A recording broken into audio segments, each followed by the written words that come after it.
Hello everyone, my name is Syafiq Wildan Harjianto and today is the seventh project of pronunciation drill. And now just let's get into part 1. Read the words.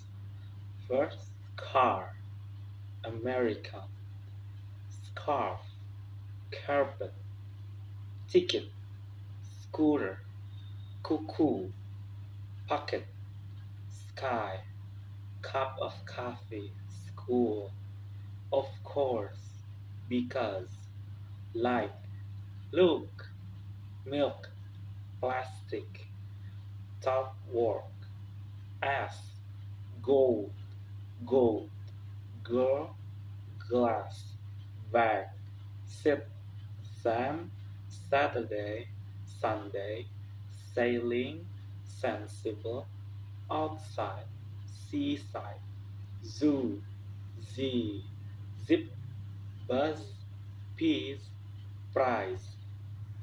Now let's get to part 2. Read this story. I'm Sanger Ransford of New York. Ransford began again. I fell off a yacht.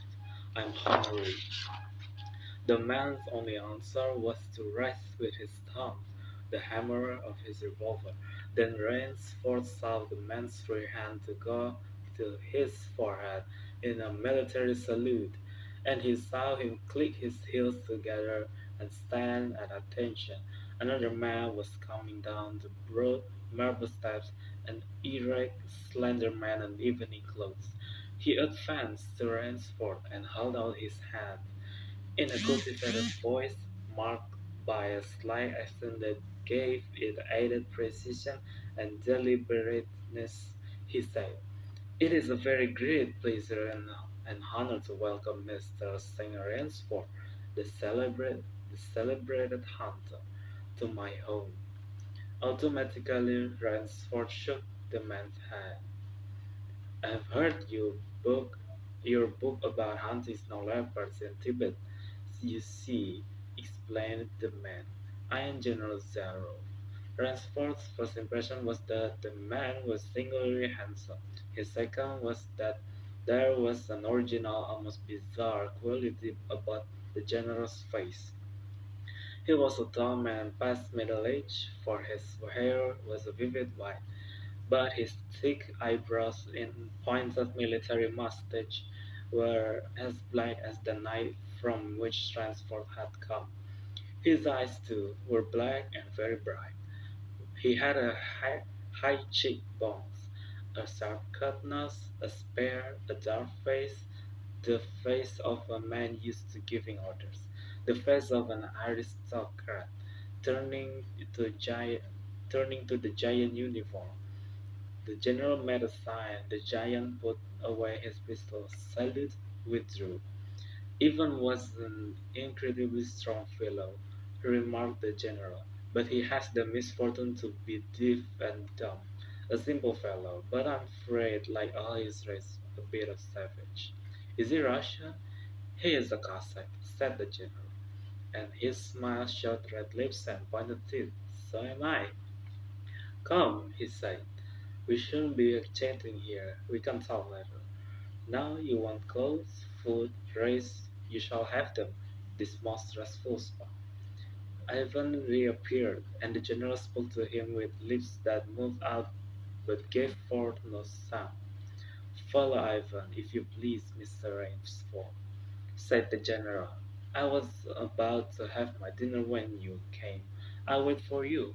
You'll find that my clothes will fit you, I think." Part 3. Read this news. Born a year after the September 11, 2001, Attack Asmatullah Omari grew up to despise America. At 12, he was trained by the Taliban to plant roadside bombs. At 16, he was attacking military convoys near Bagram Airfield, the largest U.S. military base in Afghanistan and the epicenter of America's longest war. Now, Omar triumphantly stands guard at one of Bagram's entrance. The Americans are gone, but the 19 years old still doesn't understand why they came in the first place. Once he saw a video of planes hitting two tall buildings on a date he can't recall. He said, but no one told me the story about what happened. Thousands of Americans who were either toddlers, infants, or born after 9/11 joined the U.S. military to serve their nation, combat terrorism, and foster democracy in Afghanistan. They included 11 of the 13 U.S. service members killed in a bombing by an Islamic State affiliate at Kabul's airport in August, during the last days of Americans' two-decade-long conflict. In Afghanistan, a parallel generation of Taliban fighters battled the Americans, their lives also distinctly shaped by the 9/11 attacks. Many were children when they first tasted war, trading their childhoods for what they were told was their duty as Muslims.